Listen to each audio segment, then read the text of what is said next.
ঘটনাটা আমাদের সঙ্গে ঘটেছে সেটা আজকে আমি বলছি তোমাদেরকে। মানে আমি অনেক দিন থেকে ভাবছিলাম যে সবাইকে আমি বলবো কথাটা, ঠিক আছে? তো আমি কিছু কারণে আমি বাড়ির সবার জন্য হয়তো আমি সে কথাটা বলতে পারি না, ঠিক আছে? মানে আমি সেটা না বললেও নয়, আমি সেটা বিআইকেও ভালোভাবে বলছি, দেখো বিআই, অন্তত তুমি এমন কিছু করো যাতে যে ঘটনাটা ঘটেছে সেই ঘটনাটা যাতে আর কোনোদিনও না ঘটে। মানে দেখো, এরকম রোজ রোজ যদি এরকম আমাদের সাথে এটা ঘটে তাহলে তো ঠিক ঘটে না, তাই না? প্রত্যেক দিন একটা না একটা কিছু ঘটতেই থাকে, তাহলে সেই যে ঘটনাটা ঘটছে যে কারণে ঘটছে, তাহলে সেটা না করলেই হয়ে যায়, তাই না?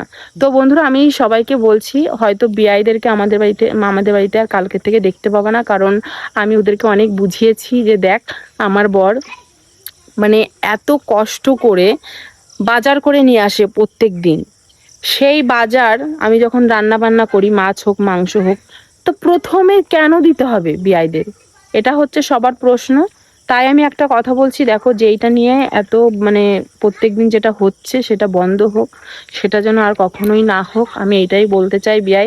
দেখো, তুমি বাড়ি থাকতে পারবা, ভালোভাবে থাকতে পারবা, এখানে এসো না, কারণ তুমি একটু বোঝো না। আমি তোমাকে অনেকবার করে বুঝিয়েছি, দেখো, আগে আমার বর, তারপরে তুমি কথা শুনলে না, যখন এই রোজ রোজ এই যে গন্ডগোলটা হচ্ছে সেটা আমি নিতে পারছি না, ঠিক আছে? তো যদি তোমার মনে হয় যে না, আমার বর খাওয়ার পরে তুমি খাবা, আমার বর বাজার করে নিয়ে আসছে, ভালো মন্দ রান্না বান্না করছি আমি, যদি মনে করো যে আমার বর আগে খাক তারপরে তুমি খাওয়া, সেটা যদি মানতে পারো তবেই আসো, আর নয়তো আসতে হবে না। তো কি করবা বলো?